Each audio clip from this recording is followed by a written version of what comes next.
Good morning, everybody. Welcome to session 3.3 of the Asia Clean Energy Forum 2020.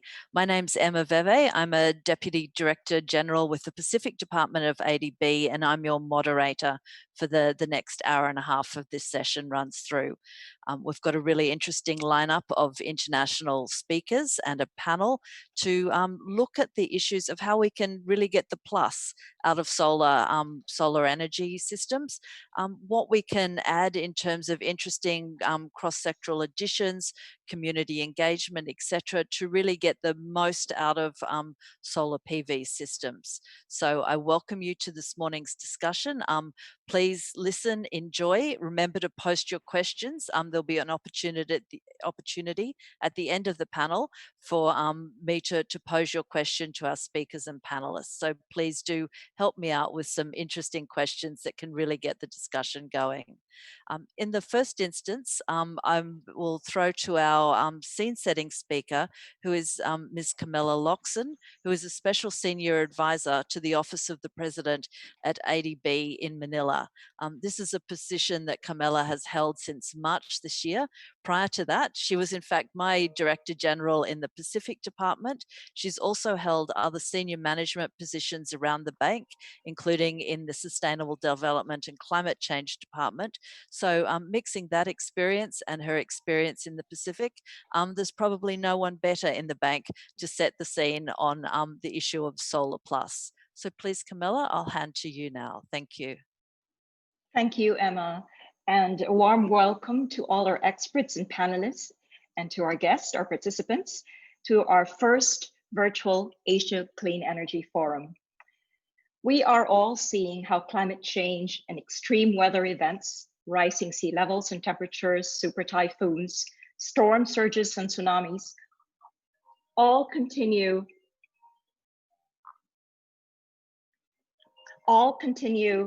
I'm sorry, this is, my device is, okay.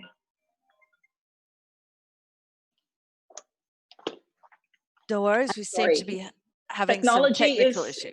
is giving us too much excitement today. So as I was saying, we are all seeing how these extreme weather events continue to threaten the resilience and survival of our clients in fragile and conflict affected situations and small island developing states.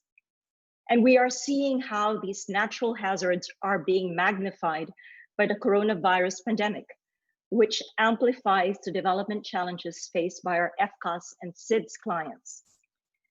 We are seeing how the pandemic and the climate crisis place our regions poor and vulnerable at greater risk, with the pandemic's economic toll strongest in our client countries, which rely heavily on trade, on tourism, commodity exports, and external financing.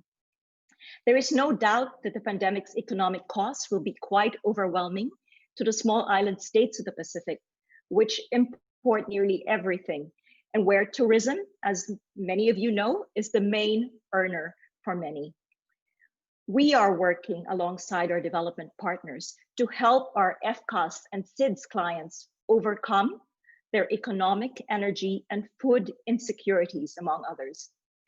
We are together contemplating new ways of boosting the resilience of their energy systems while increasing investments in clean energy infrastructure to help our region recover from the pandemic, and more importantly, to develop resilience against future shocks.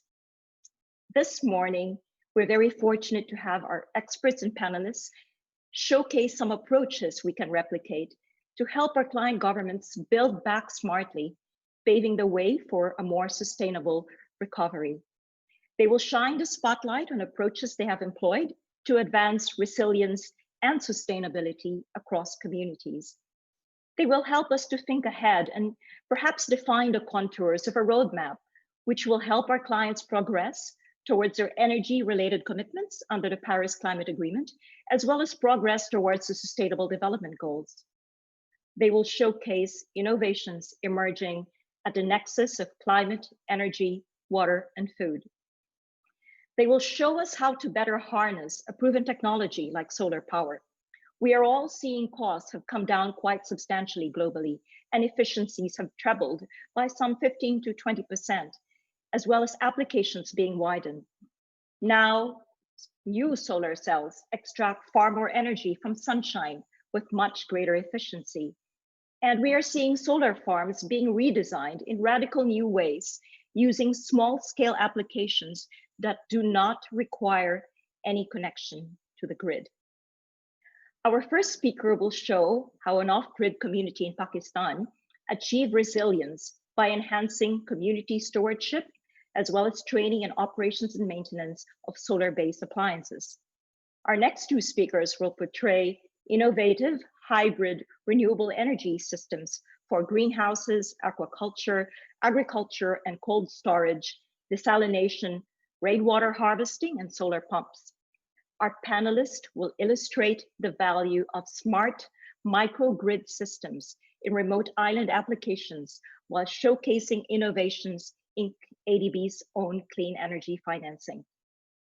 We're very excited about our conversation this morning, and we hope you will all be inspired by this morning's conversation, and that our exchanges, our dialogue will instill in all of us a 2020 vision, as well as empower our region's leaders to make smarter choices, choices which will shape our lives for many years to come, and choices which will hopefully accelerate and enable a more resilient and sustainable future for us all. In a sense, we do owe it to ourselves as well as to our future generations to help our region recover and build back better. Thank you. Thank you so much for that, Camilla. That's provided a perfect kickoff to the whole range of issues we're going to be talking about this morning. I'm now going to welcome our first speaker, who is Hamera Aisha from WWF Pakistan. She holds the position there of Manager Conservation, an area she's been involved with WWF for going on 12 years now. In this position, she's been very closely engaged with the nexus between communities and the environment, and looking at how to both protect natural resources and environmental systems, as well as looking at the ways that solar energy production and renewable energy production can meet the needs of both the environment and the people. So with this, I'll leave the screen to you, Hamera. Thank you. Thank you very much. Good morning, good afternoon, ladies and gentlemen.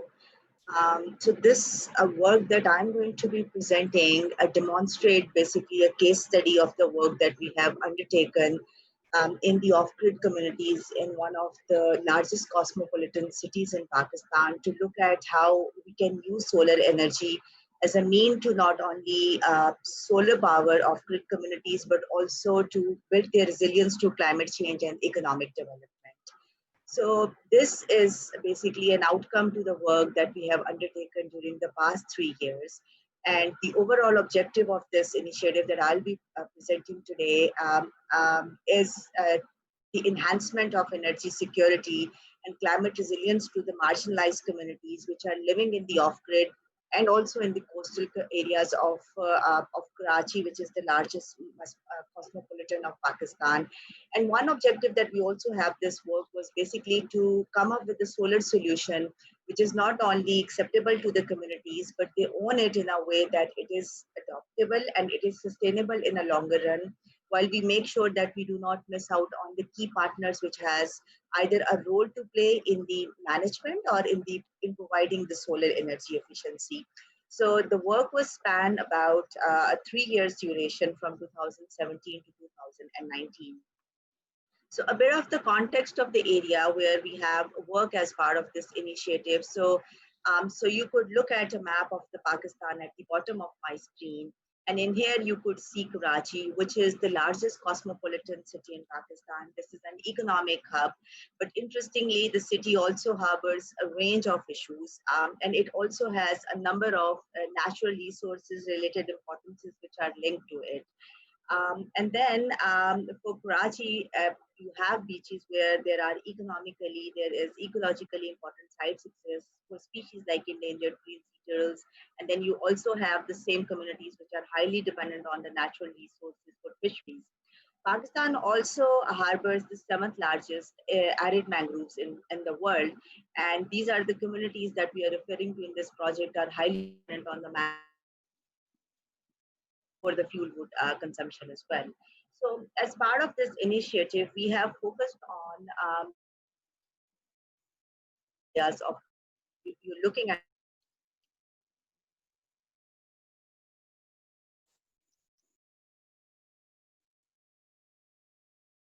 these for the 160 house up on the is another town which is an important forest area, but the communities in these areas are off grid. They are marginalized communities. They do not areas from the rural parts of Pakistan and have moved to these peri-urban areas, which are now turning into slums in towards finding some better livelihood opportunities for them. And these communities, they also lack access to basic amenities, even access to water, to So one approach that we followed while we were working on this project is why not come up with a solution which not only provides a solar energy solution, but also brings it as a livelihood opportunity. And to achieve that, we had, in addition to WWF Pakistan, 2 more partners which were working with us. One of them was the Karachi City Management Authority, the Karachi Metropolitan Corporation. And the other partner was the leading electricity generation and supply company for the city, the K Electric. And in consultation with these partners, we were not only able to identify those areas where we know that the communities are off grid, and those areas might not be able to have an access to any sort of city in the coming 10 and 15 years, and came out with a plan which is not only sustainable, but where we also have an electricity supply company helping us identifying those communities and providing us with the vital solutions and the feasible options which are going to be acceptable for the communities. And as an outcome to this work that we have undertaken in those areas, we were able to reach out about 2,000 households, reaching out to 15,000 individual beneficiaries as an outcome to adoption to this solar energy. And this was achieved through the engagement of local community, which were organized in form of the local community organizations. And then on the top of it, women empowerment was one of the components that we were able to achieve, and we had over 50% of the beneficiaries added as women group representatives who were a part of this initiative. So quickly looking at the key outcomes of the work that we have, I will be sharing a little bit of the approach of the work that we have adopted. So first of all, we really wanted to project and promote solar energy adoption in the off-grid community as a solution, but not as a free product. So the first and foremost part was really to engage and to mobilize communities, to enable them to where they are able to understand it well, they are trained and they are prepared to adopt to it in a longer run. The second part was while we are engaging with the communities, we are sensitizing them, we are raising their awareness, we are also building the capacities within the same communities for people to be able to not only adopt to it, but also to use it as a business entity, to use it as a way to make their livings, and also to make it as a sustainable solution. Because although the project is based on a remote area in Pakistan, yet their access to the main city was perhaps not very good. So having an inbuilt system developed in the communities where you have a range of technicians and solar workers available to support to sustain the system was another key objective of the project. And all in all, we were able to engage through this community engagement, mobilization, and capacity building. We were able to have over 500 women and then 300 men who were trained and capable enough to contribute to support this overall objective of the project. So looking at the achievement of the work that we have done as part of this initiative, we had 1,639 households in these 2 off-grid areas of Karachi were fully solar electrified through household-based solar energy system. For that, we have focused on adopting this Sun King, which is an award-winning technology for the off-grid areas and have been proven successful in India and also in many parts of Africa in the 27 off-grid villages of these areas. And again, this was achieved with the help of the K Electric, which is the electricity supply company.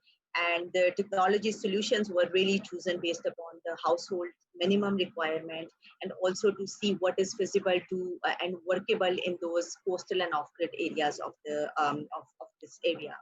So and I think the impacts of the work that we have achieved are overarching and beyond just providing an electricity supply to these communities, because now you have a lot of good things coming out of it. So looking at how environmental benefits of this work can be calculated, so these 1,639 solar units that we have installed, the overall net avoided carbon emissions per ton are going to be about 69 ton carbons per year, and the average unit lifespan that we have estimated is 5 years. But definitely this may increase or decrease depending upon how the situations with the weather would go. But then there are a lot of additional direct and indirect benefits. The statistics that I'm presenting are basically based upon a follow-up study that we have conducted with the association of our academic partners. So the community, especially the women, they, after having an access to electricity, which was never the case for them, 30 and 40% are now able to have more time and more income, which is coming from stitching, handicraft making, and also the other traditional source of livelihood generation that they have. Then you have those households now spending all the income that they were previously spending on lightening the houses, either using kerosene oils or either using candles or diesel, which is coming now as an added benefit to those households' income generation. And then these communities, since they are off-grid, they're also in the peri-urban areas. Most of them are living in proximity to the natural forest. There were high chances and incidences reported by the community, especially for the snake bites and poisonous insects, which has now gone down to 70% after they have now access to electricity at night. So in the pictures that you could see, in the background, that the areas are completely in the dark. So even having an access to basic light is something which is a life-changing experience for these communities. And then if you look at how this access to electricity is coming to the communities, so we have gone back to the communities with the support of the companies which was working with them as part of the supply system. And it's heartening to know that the communities are now able to access to uninterrupted access to supply of electricity. And it is from 6 to 8 hours, and some of the community members, they are even able to have their solar units working for the full day. And then on the top of it, I think there is a lot of good information coming out in terms of how communities are having more time, while now there is an access to electricity available. So they think that they have more time to increase their social and communal interaction with communities. Women, again, they have reported more information in terms of how they are able to increase their time, productive time, in terms of increasing their household income. The children now have more time to study. The children now have more access to electricity in their schools, which are running in the evening, especially for the fishermen community. So that is a plus point of the work that we have been able to achieve. Now, touching bases with the electricity part, and where we were providing solar-based livelihood generation. So we were able to train over 40 individuals from this community as skilled workers who are now trained, but also to adopt selling of solar energy as an outcome to engagement of these solar workers as part.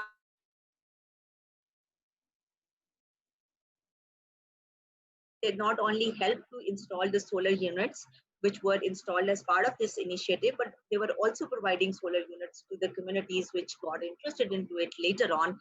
And now this is something which is running on a sustainable basis. And that is one of the streak that we are seeing now from individuals who are coming out of this community as solar unit repair experts. And this is one of the reasons that even after the completion of this initiative, after 1 year, over 80% of the solar units that were installed, they're fully functional. And I'm referring 80% because these were the communities that we chose as part of this sample selection process during this post-installation study, that they are functional, and much credit of this goes to these individuals that were able to highlight and help them out to sort this issue. And if I would like to share now the communities which were working with us as part of this initiative, and you could see that how have the solar impact looked like into their life, and how are they are like really getting benefits from this initiative, which is being made a part of this their lives as part of this initiative. And this just did not stop in here. The communities in those areas, and then the electricity supply company, which was a partner of it, they also partnered together to also come up with more ways on how do they can contribute to enhance their carbon offset, and also they can contribute to further increasing the forest cover in the area. So as part of the initiative, together with the communities from the same areas, we were able to plant over 19,000 mangrove sapling, and then over 20,000 saplings of many local species. So and then this project is quite interesting in a way that it was also able to contribute directly to many of the sustainable development goals, objectives, and targets, especially in terms of when you're engaging gender, when you're addressing the affordable energy targets, when addressing the climate action related targets, and also at the same time this initiative were also able to address many issues which are linked to SDGs on an indirect level. So which is quite an interesting case study in terms of looking at how solar energy not only helps you to bring in the clean energy into the system, but also supports you to enhance well-being, to also bring in the gender perspective into the live stream, and also to make sure that solar energy is one form of improving the lives of people. So I'll just stop here with 4 and 5 key lessons that we were able to learn out of this initiative. That off-grid solar solutions are something which are still being a process in learning.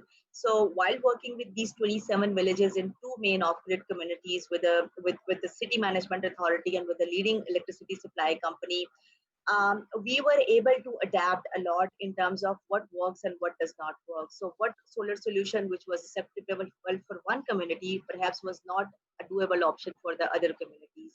So making your situation very local, context specific is something which is a plus point in terms of achieving success in towards promoting the off-grid solar solution. But then communities, of course, they lie at the center of the success of all the solar-based interventions, because if they are engaged well, if they are motivated well, if they are trained well, this is something which is definitely going to be working as a support, not only just to promote the energy, but also for its effective adaptation.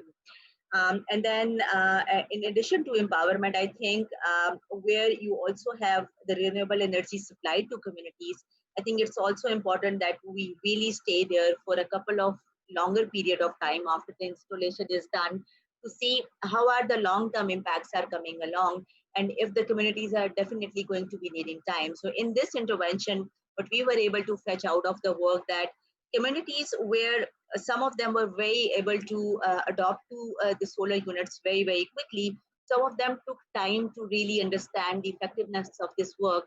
And then they were got to a point where now they are able to sustain the work. So thank you very much. So this was a brief case study. And I would like to acknowledge also our donors, the Nordic Climate Facility of Nordic Development Fund, who have supported this work, and our partners, the K Electric and the Karachi Metropolitan Corporation, along with the communities who have helped us to sustain this initiative and really helped us to get going with this. Thank you very much. Thank you so much for that, Hamera. Really fascinating presentation, full of very interesting information that I'm sure I've seen questions rolling in, and will give us many things to discuss once we get to questions.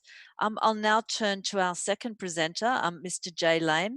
He is the president of Allagroove Corporation, and he's going to be talking to us about CST solutions focused on livelihoods in islands and seaside communities. Jay is, I perhaps would describe him as an entrepreneur, an innovator and an engineer. He's sure to bring an interesting discussion. He comes with 30 years of experience across many sectors and many geographic regions. So Jay, if you could do your presentation, thank you. Thank you. Hello, everyone. Ladies and gentlemen, good days. My name is Jay Lane. Today, I'm very excited to be here to present you a game-changing energy solution for the livelihood of islands and rural seaside communities. In the past, when people talk about solar energy, they usually refer to PV, which use the photon energy, and then there is a CSP, which use the thermal energy as heat. In the recent years, there are PV and CSP hybrid setup to ensure a 24/7 power supply continuity. However, it remains two types of individual setup until now. Okay, in our group, our renewable energy solution utilizing both solar photons and solar heat in one single setup to provide electricity, air conditioning, drinking waters, and greenhouse for delicate farming, as well as other commercial benefit. In the following presentation, we use the story telling how we're going to achieve that.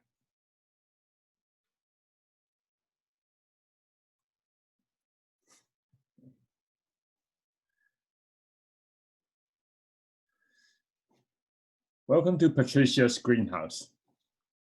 Patricia lives on a beautiful island. She dreamed of building a greenhouse where she can plant her favorite fruit crops, such as lettuce, bananas, or even farm fish, to create a well livelihood and supply nutritious produce to the nearby market or community. Of course, this greenhouse must generate sufficient, consistent, renewable energy without carbon emission and pollutants to grow her crops and preserve the lovely environment. In the next few pages, you're going to see how we help her carry out her dream step by step.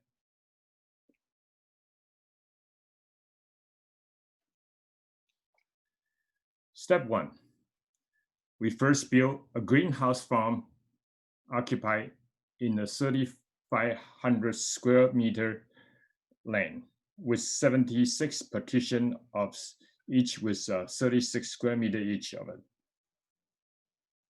To collect enough energy, the greenhouse rooftop has 100 dishes tracking the sun during the daylight. These dishes collect and store solar energy equivalent to 17 barrels or 20 kilo liquid petroleum gas into the thermal storage. This energy then can then be used on Patricia in the greenhouse for 24/7 electricity and temperature control, as well as cold storage. Step 2, we set up a 24/7 electricity power setup. After complete the greenhouse, there was a set of 3 kilowatts steam engine was set up to generate 576 kilowatts hours of electricity per day, using a 300 to 400 degrees hot steam generated by the heat in the energy storage tank. This is enough to provide Patricia a 24/7 non-stop electricity for her greenhouse and essential demand for the community. Step 3. Now we set up a specific design ammonium chiller utilizing 120 degree and 220 degrees steam coming out from the power steam engine. After the hot steam engine of 300 degree came out of steam engine, it will be 120 to 250 degree steam. We use this steam to drive the chiller to provide refrigeration so that Patricia can control the greenhouse interior temperature for various crops or her aquariums. This refrigerant capacity also able to keep a 20-foot reefer container running for storing the harvest.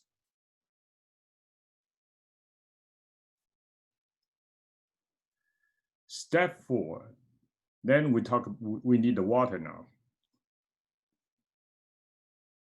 To supply critical needed fresh water in the greenhouse, we then set up 3 desalination tanks. Again, we use the 50 degrees to 70 degrees steam out of the exhaust from the chiller, and nothing waste, to evaporate the seawater to provide 10 tons of pure water. These water are under 100 parts per million purity. And then we can also provide 25 tons of seawater brine per day. Patricia now can use this fresh pure water for drinking or life essential. And secondly, more importantly, she can use this to do her delicate agriculture, such as aeroponic box cultivation in her greenhouse. She can also extract marine minerals from brine as variable rod nutritious material. These are very valuable commodity in some of the developed countries.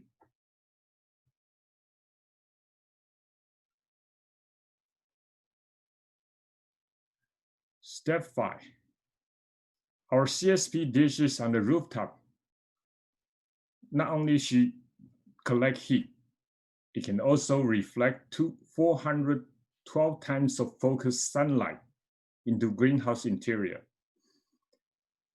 This is based on a particular, this design is based on Cassegrain astronomical telescope theory.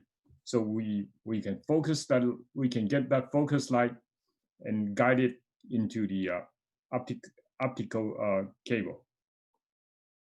And with 6 of the skylight focus tube on the center of each room ceiling, it supplies almost 1-to-1 nature radiance into the greenhouse interior.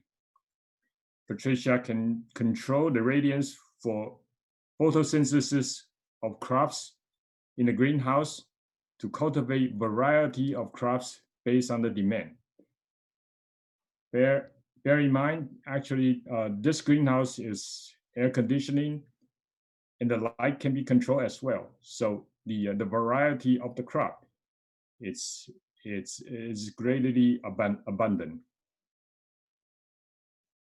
An area of 3,500 greenhouse can set up with almost 3,700 of aeroponic boxes in the whole area.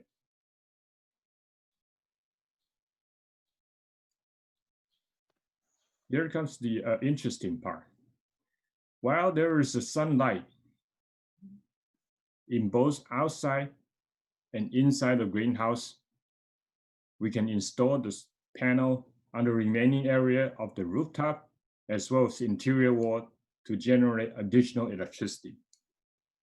This particular setup actually generates 2,772 kilowatts per day. If you're comparing that to conventional setup of PV, usually roughly estimate will be 1,225 kilowatts hours based on the similar land area.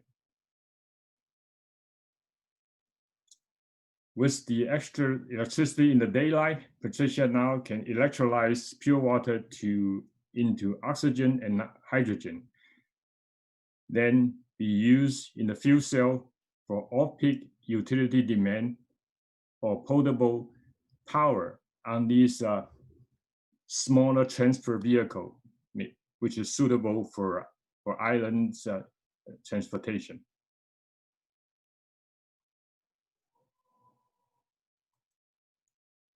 We have talked about multiple function, electricity, air conditioning, desalination, photosynthesis, and extra PV power.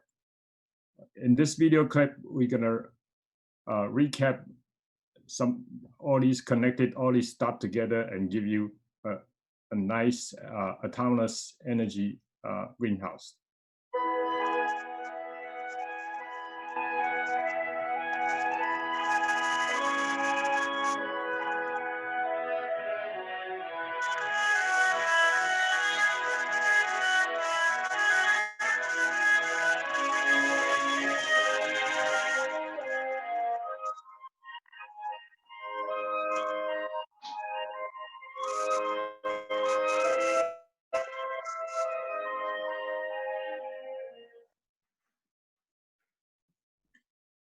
Patricia now have a greenhouse. It is self-contained by renewable power.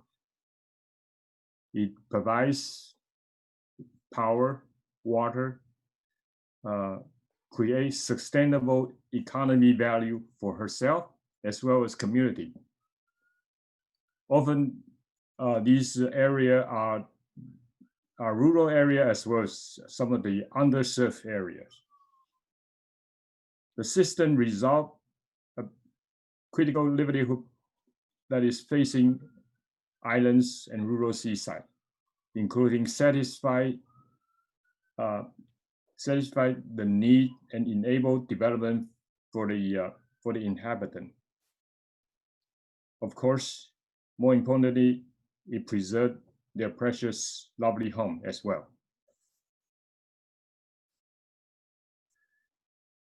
Please visit our website, www.alogroup.com, for some more information of our technical information.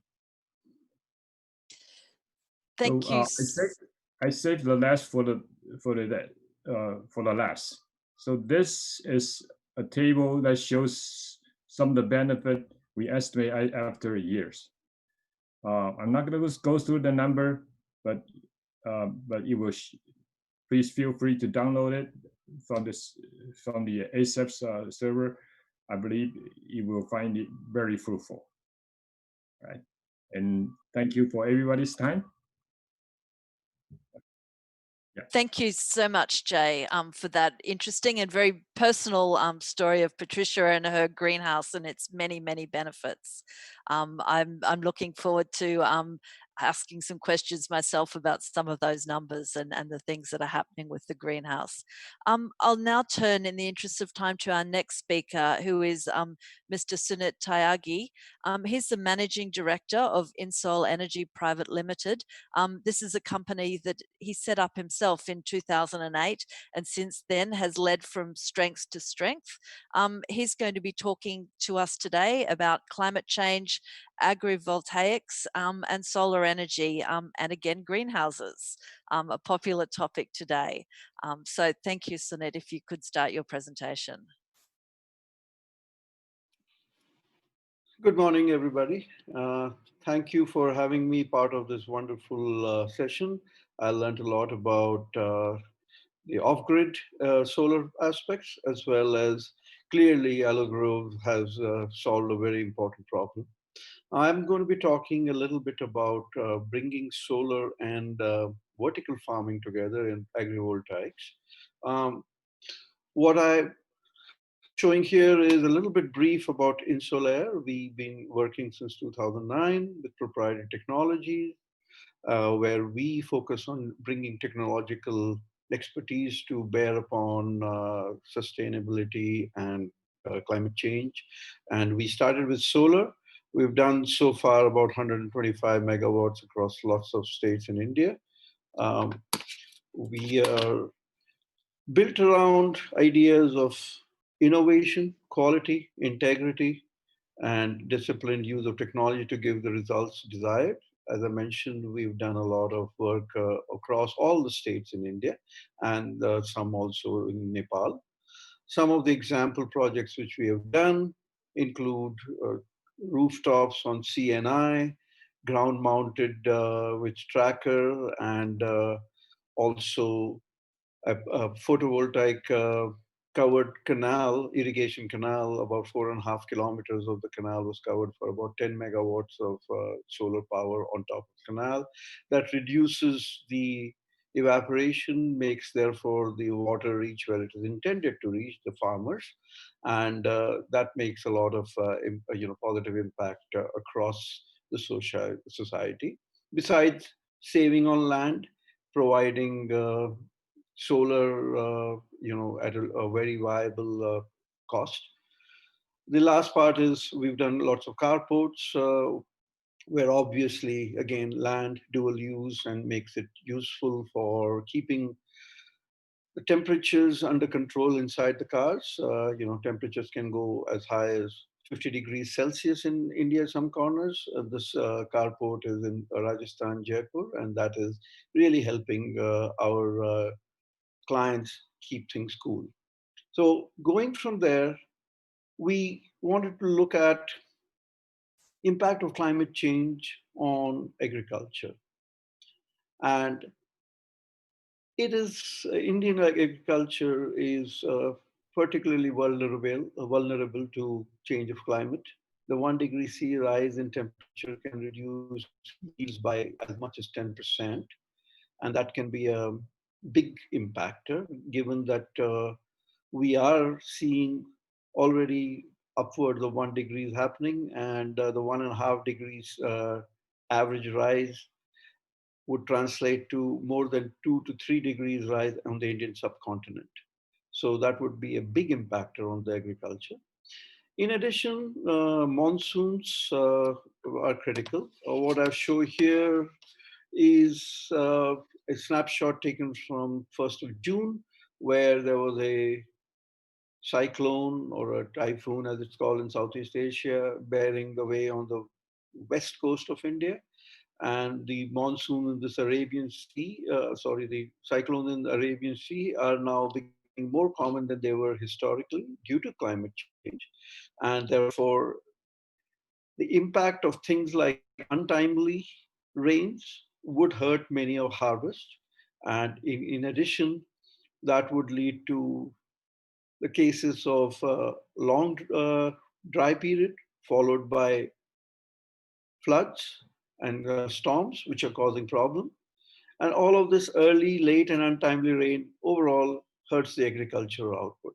In addition, this year and the past few years, there have been the issues of pests, locusts, which is ongoing, as well as, yes, the fungal diseases, blight, either for here shown for potato and or strawberry. Those kind of issues will also hurt the crop yield. And these can be, the fungal diseases will thrive under the untimely rain scenario, which we just talked about.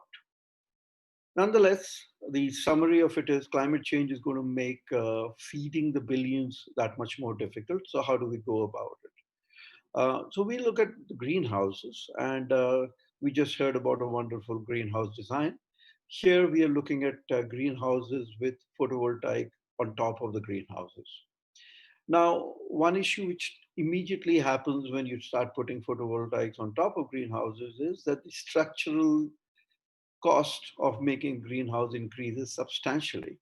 So the capital cost is higher, but it allows using the photovoltaic on the rooftop to generate energy. And that energy is now competitive to the grid or even cheaper than the grid because the cost of the land is no longer loaded onto the photovoltaics. But what we wanted to discuss here is use of energy intensive infrastructure to provide year-round good climate inside the greenhouse to give the improved crop yield, or actually less risk on the harvest.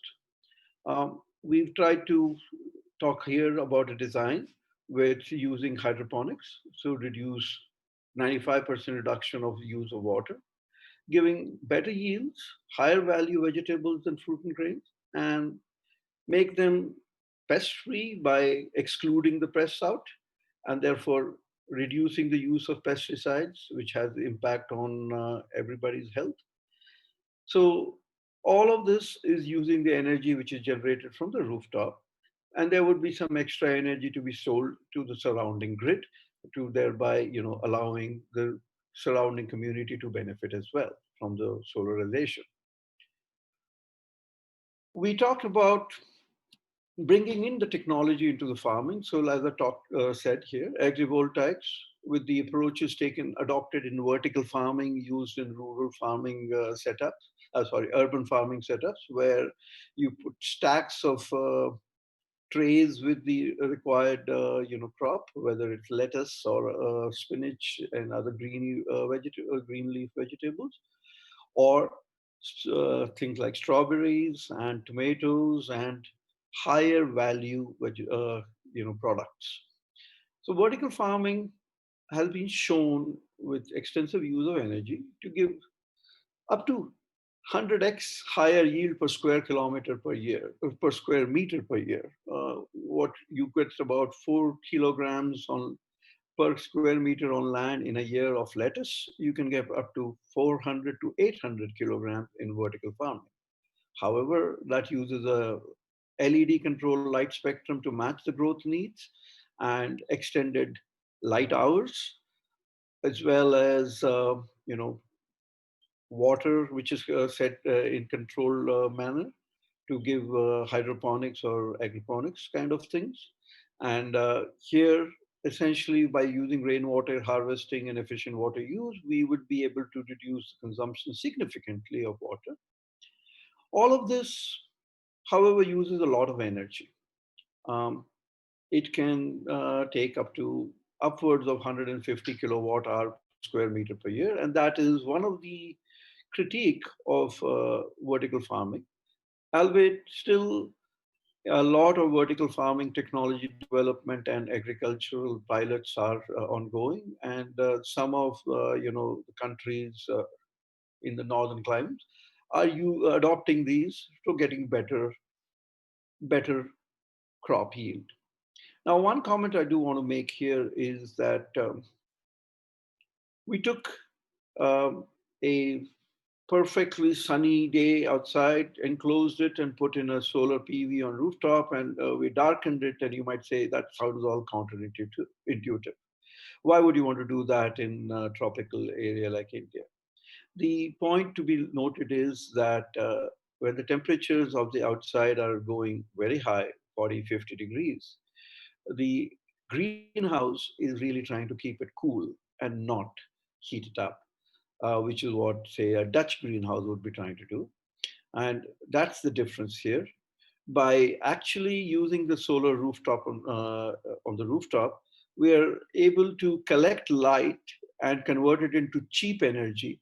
And therefore, the consumption of the 150 kilowatt hour per square meter is made cheaper than what it would be if you were trying to buy from the grid. And combining it with vertical farming allows you to make the overall response or the yield better and can make it much more profitable.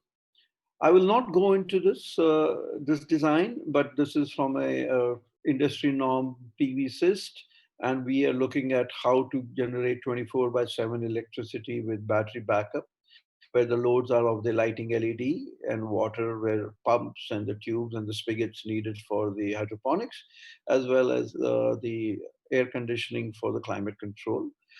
Suffices to say that we can get roughly 200 watts per square meter and 1 kilowatt hour and more of generation of energy per square meter per day, which makes it much more usable for the vertical farming which we talked about. Just another picture of the structure used, where we are able to do a east-west facing PV panel arrangement and generate sufficient energy to supply for the farm, as well as sell to surrounding area where it can be used for tube wells for the neighboring farms, or make a profit by selling into the grid. Here we're showing that with the right mix of technology and the choice of vegetables, which can command some premium in the market for being clean, organic, and off-season, if you will, you are able to get good IRRs as an internal return rate. Yet it requires a capex which is quite significantly high. With that, I would end here to say that hold on. We've got a couple of projects which we are looking at, and we were in the process of trying to build those across India, 3 of these greenhouses projects.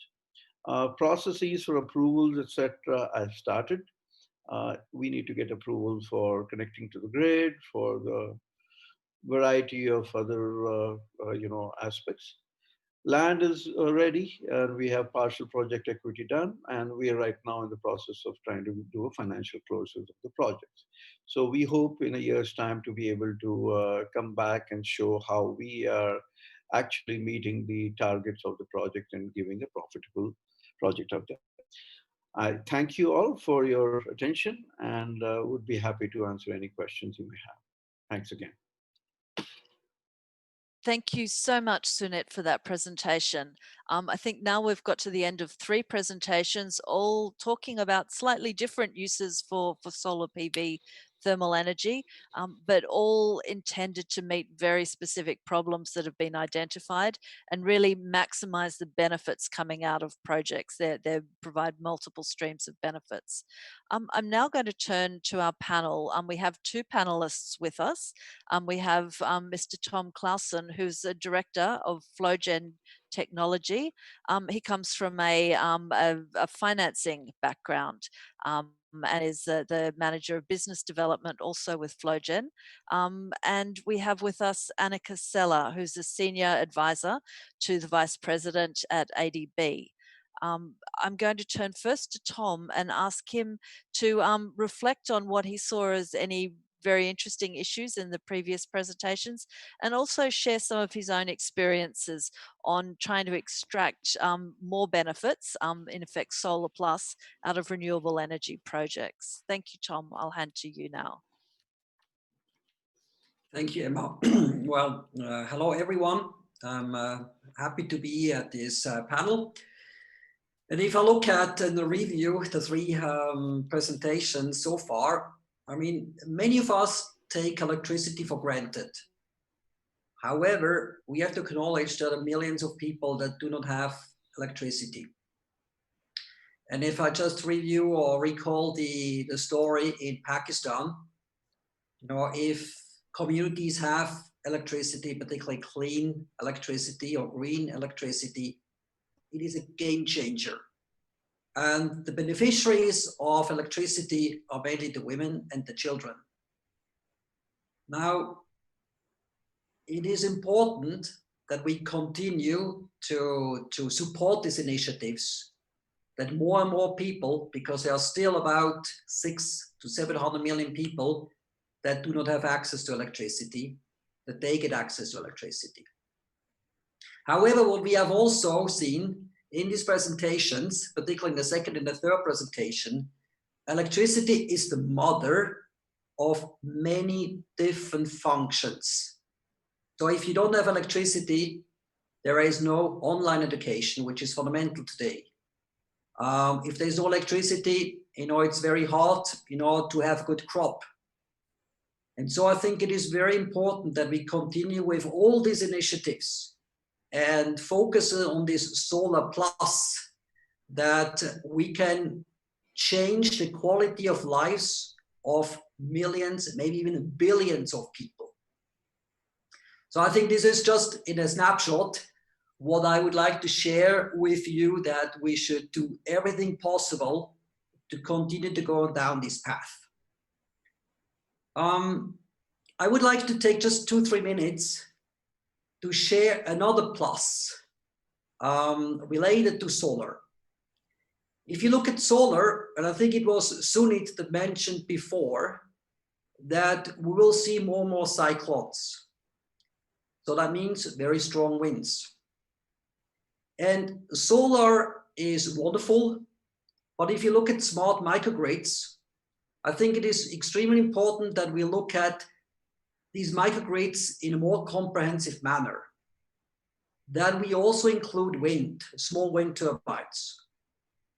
Because where you have rainfalls, particularly monsoons, and if I look at Southeast Asia, if I look at the Pacific Islands, if I look at India, Pakistan, Sri Lanka, you do have months of rainfall. Now, if you have rainfall, then you decrease the efficiency of these solar panels greatly. Now, here comes the other source of energy, clean energy, which is wind. And so what we have developed is smart microgrids. And let me just share with you 1 or 2 slides. So we combine, as I mentioned, wind, solar, and storage. And we have developed a very disruptive technology, leveraging technology that has been around for a number of years, materials that have been a number of years, as well as processes, mass production processes. We are coming from the automotive industry with these assets and bring them into the wind industry. However, you want solutions, and solutions are often wind, solar, and storage. And at the bottom, you see we can scale. This is not just a mast and wind turbine. This can be 20, 30, 40, 50 wind turbines. Let me just go to some other slides that you get an idea. Because we're coming from the automotive industry, our wind turbines are very efficient. They're more than 50%. Our wind turbines, because we use composite materials, are very light. It's 160 kilograms. So you can put them on roofs of buildings. Our wind turbines are 300 to 500% lighter than the competition for a nominal power output of 10 kilowatts. At noise level, 32 decibels. Speaking to you, I probably use 50, 60, 70 decibels. Now, you will ask me, what is the right mix between solar and wind? To answer this question, what is the right location? What is the right height? We do a CFD analysis. CFD stands for computational fluid dynamics. It's a 3D model where we take 10 years of satellite data on solar and wind. And that model gives us the right locations, the right height, and the right mix between solar and wind. The more red, this is San Francisco, the more red it is, the more wind you have. So it becomes quite easy to say, these are the right locations. We can capture entire islands. This can be very interesting for Pacific Islands. We can capture parts of cities or just parts of a landscape. And I want to finish now with this slide here. On the left-hand side, you see a system that fits into a 40-foot container. It's 80 kilowatts, 40 kilowatts from wind, 40 kilowatts from solar. And you can operate this within 24 hours. It contains everything that you need. So this is important, for island to rural areas, but it's also important if you have an emergency, let's say a flooding, an earthquake, because you can deploy these container solutions. We call this the Mobile Green Energy Supply Center very quickly. And then on the right-hand side, you may have a need, for example, vertical farming, or you have an island that wants to combine solar and wind because of the wind regime. We can do 100, 500, but also megawatts through scalable solutions. So just this gives you an idea of The plus can be very different, and we see ourselves as very complementary to solar energy.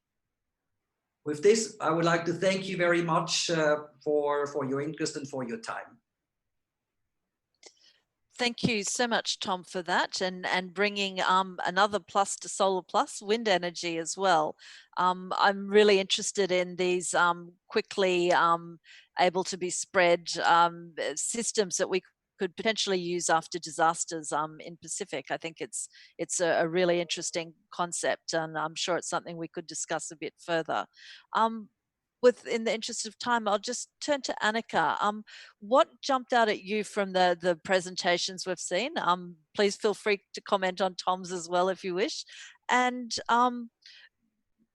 what are we doing at ADB in this area? Thanks, Annika. Thank you, Emma. Good morning, good day, good evening to you all. And thank you for these 4 very inspiring presentations. Now, Hamera shared with us a very powerful story. An important lesson from her story for me was that it takes the close collaboration of international and domestic expertise and to closely listen to the needs of the beneficiaries to tailor the solutions adequate to the acute situation of the vulnerable people. And such distributed solar power solutions are so important for vulnerable and poor without access to electricity, to improve their lives, to improve their health, and to create opportunities for them, as Hamera has shown. Now, Tom already shared the number of people without access to electricity in the world. But did you know that in 2020, there were also 70 million forcibly displaced people in the world without access to electricity, without access to basic services? Under its strategy 2030, ADB is committed to prioritizing its support for the region's poorest and most vulnerable. I had the chance to visit Cox's Bazar in Bangladesh earlier in March this year. There is one of the world's largest camps with more than 700,000 displaced people from Myanmar, Rakhine state, and took refuge there. With a $100 million grant, ADB quickly joined a multi-donor effort to improve the displaced people's living conditions in the camps for delivering basic services, such as mini pipe water system, street lighting, cyclone shelters, domestic lighting, and electricity supply. And all these solutions were powered by PV. The provision of safe drinking water and the possibility for the people to take a bath regularly significantly improved the public health in the camps. The lighting and street lighting provided safety and confidence and offered opportunities for communication and learning. Overall, the distributed solar PV solutions contributed to restoring people's hope and dignity. And most importantly, these solutions could be implemented very fast to respond to the emergent situation, as Tom said, which is extremely important. The project shares the same lesson as Hamera's presentation. It is the strong partnership and close coordination and close collaboration, which is essential to effectively respond to the relief effort. Now, coming to Jay's and Sennett's presentation, and as well as Tom's, for me, it demonstrated that when we combine human ingenuity with cutting-edge technology, our visions no longer have to remain dreams. And when we finally break through the silos and harness the power of multidisciplinary approaches, together we can make sustainable and nutritious food security happen. With completely independent power solutions, and even when fresh water is scarce. So the models presented are very important to small island states. So these island states, or the small island states in the Pacific, they are also currently in a process in transitioning from the fossil fuel-based power generation systems to one relying more on indigenous, lower cost, renewable-based energy resources, and thus enhancing domestic energy security and reducing greenhouse gas emissions. In developing such projects, ADB could be a very good partner and is a partner in the Pacific. So under its strategy, ADB is scaling up climate financing and is promoting private sector development in SIDS and FCAS. But private sector investments in the area is very important and could complement public power utilities' technical capacity and fill in investment gaps. However, access to long-term climate financing remains an important barrier for private sector investments. For one, due to the low creditworthiness of the off-takers, the uncertainty of convertibility and availability of foreign currency, low capacity of governments and utilities to engage with the market and prepare bankable PPAs. So the private sector often relies on sovereign guarantees to back up their investment, but with current situation and often exposed to disasters, governments are constrained in providing these backups. So ADB came actually up with a very interesting program. The program offers the use of one or a combination of various financial instruments, including partial risk guarantees, direct loans to projects, and a letter of credit facility. The partial risk guarantee can be provided to commercial lenders who lend to a renewable energy project to cover political risks, including breach of contract, transfer, restriction, expropriation, war, or civil unrest. Now, the tenor of this risk guarantee is adjusted to the needs of the project, but can be as long as 15 years and covers 99% of the principal, interest, and guarantees. So very powerful to catalyze commercial financing. ADB can also help to arrange a standby letter of credit facility by a local bank to the project to reduce liquidity risk. Because as part of the program, ADB can mobilize a blended finance solution where donor funds back the large part of the letter of credit, and only a small part of the letter of credit comes from the off-taker. So thereby the cost of this facility becomes acceptable and the project remains financially viable. And finally, ADB can finance the project itself.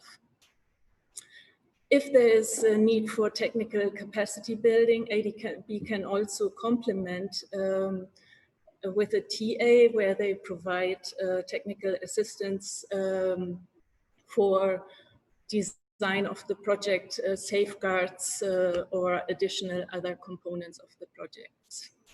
So this program focuses on renewable energy and renewable power generation, but there is no reason why we couldn't look into a modern greenhouse where the long-term offtake agreement is with a supermarket chain or a hotel or several other things, and look to improve the food security in the islands. So finally, I believe we would be excited to partner with you and shape the sustainable future in these sustainable SIDS. Thank you. Thank you so much, Annika, for sharing a number of the interesting things we here at ADB are doing in this area. Certainly the presentations this morning have given me lots of food for thought about new areas that we could possibly get into, ways we could tweak things that we're doing to work with these newer products, newer systems there. I was also interested, you brought up the issue of financing, and however much we want to do things, it's often finances that start to become one of the early blockages in the chain. I've been having a look at the questions coming in. There's a lot of questions coming in. Audience, please do keep sending your questions in. We've got another 20 minutes or so for where we can have some discussion around your questions. And this issue of costs and financing is certainly a flavor in some of the questions. I think what you touched upon, Annika, is really relevant to the bigger systems that that Jay and Sennett talked about. But when we get, Hamera, to your system, which is small scale, although there's a lot of them, but individually each householder system is small. How are you going about the financing side? There's some questions asking, are these gifted to people? Are people buying them up front or over time? And how does that relate to them selling energy or promoting the systems? Be interested to hear, Hamera, how you're operating in terms of financing of your systems. Thank you very much, Emma, for this very interesting question. So we had the idea to basically provide these units to communities on a cost sharing basis, but as well as also as a gift to communities, depending upon the need of the household. So initially, when we started the initiative and when the socio-economic assessment was conducted and we had a reach out to the community, it turned out that most of them, they do not even have enough income generated to meet both ends. So then we decided that for all the communities that we are targeting, we will be providing them this free of cost. But then that was not a long-term solution, especially in the case of where you wanted to maybe also promote this as a long-term solution to off-grid solution, because these communities weren't going to be able to get an access to electricity in next 5 to 10 years, for example. So, which is why we had this component of engagement of community as a potential solar enterprise developer added into the project, as part of which we had trained these 41 individuals from the local communities, which were, of course, able to now help in the repair of the solar unit and their maintenance, which is one supplementary component to their work can be added. But the second thing that we have done is that in addition to the power company, which was working with us towards providing these solar units, and a couple of more companies which were working towards provision of solar energy solutions into the off-grid communities, we also tried to build their connections with those companies where they can work as a potential supplier and also as a representative of those individual solar-based units companies to further promote them and sell them into those off-grid areas. So this is how we were able to basically induct this solar-based energy generation as one of the long-term and persistent solution into those areas. And from the discussions and from the study that we have conducted to look at the long-term impact and the post-project impacts of this initiative, so we were very pleased to see that there are individuals from those 41 trained workers who have picked up adoption of solar as a business. And now they're helping communities to adopt to those solar units on a subsidized prices where communities can pay in small installments and are able to get a hold to those solar units on their own as a part of that. I hope that answers your question. Yeah, that's really helpful, Hamera. I think ensuring sustainability, and that does mean ensuring that the users can manage the maintenance costs and in the end replacement costs, because all systems have life, are quite critical to ensure that these are not just systems that a partner or a development partner donor has to come in every 10, 15, 20 years and replace from the beginning. So I think that the ownership that it gives people, if they've put some of their own finances into things and taken responsibility for operation and maintenance, really does help to underpin the sustainability of these very small scale off-grid systems. Sennett, I'm interested in yours also from a financing aspect. Yours is obviously your system bigger scale, more expensive. Is there the private investors out there who are really interested in this and see the rate of return as really beneficial to encouraging investments in this area? I see that there's a lot of non-financial benefits out of this, but I'm really interested to hear from you about the financial side of your operations. Thanks, Emma, for the question. The project, as we have looked at this moment, indeed can be financially viable, even for private investors, but does require lower cost of debt. Debt as available here due to the sovereign and or the commercial climate in India, etc., can be quite expensive. And that can make the financial viability of the project a little dicey. But there are two aspects to the project in terms of risk of return as well. One being the off-taker for the energy. If we are selling excess energy out there, it is getting to be a fairly well understood business model in the context of India, at least. It's a large model, selling to the grid, state-owned grid, or to third-party private users, consumers, is a well-established model for solar PV. So that can be reasonable, but because this is a much higher capital cost due to the fact it's a greenhouse, requires lots of other things. The second stream of revenue, which is selling the crops itself, is a little bit riskier in the model today, but with appropriate riskier only in the sense that you need to know the right kind of crops to make. You have to be able to sell into the local supermarket at a financially viable, profitable price point. Yet, from what we know and what we have teamed up within our company with other commercial partners, that in itself can be a financially viable project. Combination of the two causes the risk layers to be complicated for some folks, and that's where ADB and its reach into the technical expertise, somebody like that can be very, very useful. Therefore, to bring that experience and expertise to bear on the developing the market is very important, because we are combining number of technologies, number of revenue streams, and that technical risk can be daunting for your run-of-the-mill banker to adopt immediately.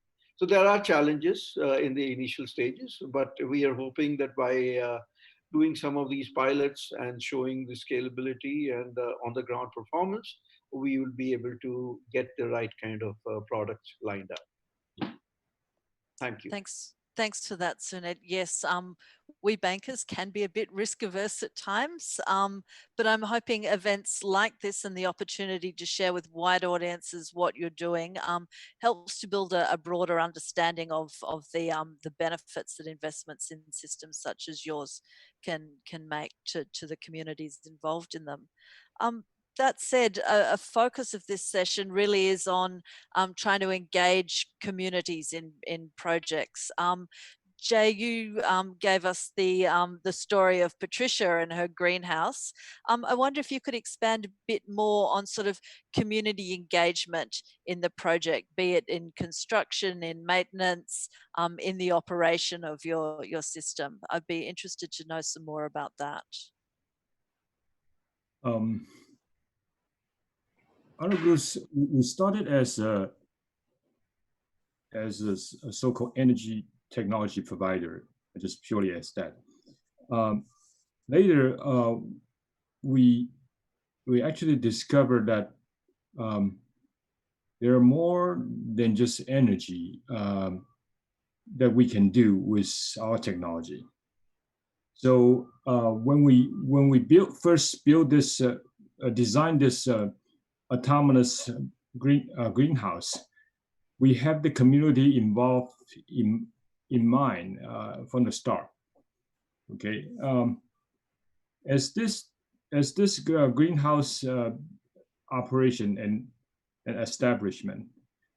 All this is using the solar energy purely from the thermal side. And the greenhouse is partitioned with 76 of them. So the cultivator, actually the community cultivator, actually the off-taker, they can choose and pick a variety of produce they want to do, or the market demand that they're suitable for them to have commercial value. So it is actually a adoption that they can decide it for themselves. I have a greater, in so-called financial sense, that they can get better return. And even with the desalination and the cold storage, that gives them a greater leverage of holding their crop. And then they can sell it at the right time, or they can store it before the crop when rotted. And even on this particular design, one last part is there's actually absolutely no waste. There's no waste. Even the last drop of high density brine can be used as a freezer, as a freezing agent, more like an ice pack, so that for people who, if the island people try to sell fish, to pack it up to the other islands or the mainland, they could just freeze that freezer back and ship it. So and all this is involved in the community itself, that they can determine what kind of commercial value they could gain. So that just give the community a great deal of leverage of what to do, and in order to gain the best commercial benefit and livelihood of it. I hope that answers your question. Yeah, I think that that's really interesting, and the fact that these are not, it's not just a greenhouse. It's an ice plant. It's a job creator. It's a food provider. It's absolutely fascinating, and I think the fact that it can, it is in effect self-sustaining. It's off the grid. It can be used in remote locations is really interesting. Something close to my heart and that really attracted me to your story, Jay, was the role of women in this, and in your case, Patricia. Now, attracting women to engage in solar energy projects, I think it's something that we in ADB in the Pacific had worked hard on. We've run courses to train women in solar PV maintenance, etc., to really create those employment opportunities in remote communities that just otherwise wouldn't exist, and to give households alternate sources of income that don't necessarily come through the often male head of household. I'm interested to hear from our speakers, panelists, on what they see in terms of women being attracted to engage with these solar plus projects that you've been talking about.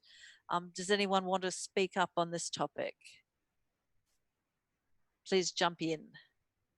So let me just say, although we listed out that we're going to go for vertical farming and all of that, it is imperative to realize that in the rural environment, especially in India and that it is the women workers who are going out into the field as daily laborers and or something like that, and by actually bringing in a little more capital intensive, energy intensive technology to the rural environment, we would be enabling them to earn much better, much higher wages, and not be dependent on the seasonality of the agricultural jobs which come in and go with the harvest season, etc. so provides a little steadiness and stability of jobs. This is also important to recognize that this another impact of the greenhouses is that the agricultural jobs do become less physical labor intensive. You are no longer trying to hoe the land, but you are trying to work with small containers and vegetables and produces which can be handled easily. And so a little more in application of capital into technology actually makes women workforce much more productive and therefore much more capable of earning. And that is, I think, a stated but important aspect of greenhouses, which comes to here. I totally agree, Mr. Suni's viewpoint. Simply, I put it in a more plain language. Imagine this greenhouse was designed with air conditioning, aeroponic box, no heavy lifting, but just require delicate care of their plant. So that would encourage the female part of contribution greatly motivated. So the room is cool, the water is clean, and the floor is clean. The harvest is healthy. So that is also a very healthy working environment for them as well. And no more heavy lifting of this outgrow work. That's my simple language pure point. Yeah, thank you both for that. I think it's a really important point to realize that in much of the world, agricultural laborers tend to be male, but in a sort of a transforming industry, this certainly offers much more opportunities for women to get involved. Humera, do you see women really driving the uptake of the small scale systems? I can see there's clearly immediate benefits to aid with children's education, ability to do homework, to take away some of the physical grind of daily labor for women by having some power available. Are they the ones who are asking for these systems and pushing for more of them? Yes, certainly. So while I agree with all the speakers on the women's contribution to livelihoods part, I think one plus point that I take for this initiative that we have led is a very prominent role of women being defined in the project, because we wanted to make these interventions women specific for the many very reasons that my colleagues have already mentioned, because they basically are the center of the household based economy. So in our case, we had women from the fishermen community. We also have women from the areas which were closer to forests, but then they were really adding a substantial contribution to households management, which was not only just to earn money from various sources, but also to support household in terms of bringing in forest wood for fuel, also being responsible for taking care of children, making food for them, but also like making sure that children are going somewhere with their lives in the areas where you don't even have an access to school. So with having said that, in the same areas, we also face those cultural constraints where, women were maybe not the main part of the society's decision-making process, despite of having such a prominent role in the management of the household's economy. So I think with this system where we were able to bring in women as the main owners of these solar-based units, we were able to achieve a couple of additional benefits, because now you see basically the impacts that are coming out of for the household were primarily women focused, because they are telling you that I now have more time to be able to spend for this handicraft that I was doing before, but now I am able to increase my income to a certain percentage. I now have more time to be able to spend with children, and they are studying at the night school when they were coming back from the fishing operations. And the same goes to many other areas where we have seen that women being very responsible, not only to be a part of this initiative, but also owning up to these interventions and also helping other women to adopt that. And there were certain parts in this initiative where I have seen one woman becoming a driver of change for the entire community. And I have so many such examples to quote for this initiative where you go to these women and they tell you, okay, so this is the money that I'm earning as an outcome to just having an access to electricity and clean water. And now they're also driving other changes. So the last time when we visit to a couple of them, so now they're in the process of reaching out to a couple of donors to see if solar-based water pumping solution can be something that can be helpful for them to fetch some fresh water supply into those areas which are highly saline. And I see this as a great inspiration for women to like really coming up as a leadership, as a leader for their communities, and also really realizing the benefits of nature-based solution into their lives. Thank you, Humera. I think that's a really good point. We're coming up to the end of things. I'd just like to ask Annika very quickly to identify a couple of things that she thinks ADB could look at a bit more closely in this area. Then I will wrap. Well, we have heard a lot of the benefits engaging with women from Humera just now. Fact is that the energy sector is still one of the sectors where a very small percentage of women are engaged. Nonetheless, they are often, as Humera also said, the source of or the driver of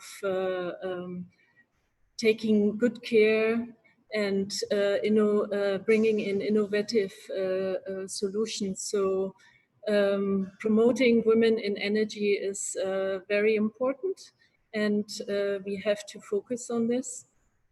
In addition, I believe Jay, Sennett, and Tom, they provided us today with these fascinating cross-sectoral solutions and solutions.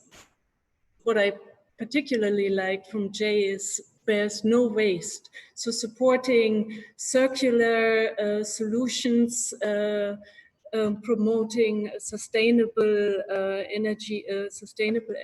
I think we have to do more in this area. Thank you. Thank you, Annika. With that, I think you've summed up where ADB will be doing some more thinking in these areas. I've found the presentation fascinating. I'd like to thank Carmela, our scene setter, Humera, Jay, Sennett for their really, really interesting presentations on these systems to provide various streams of benefits that are clean and green and keep women at the forefront and communities at the forefront of their operations, and are indeed very, very environmentally sustainable. They're just the kind of things that we need to be looking at promoting more of. Also, thank you to Annika and Tom for their role as panelists. It's been a wonderful conversation. I've appreciated the opportunity to moderate this session. There's been many very specific questions come in that we'll pass on to some of the speakers who might like to provide direct answers to the questioners.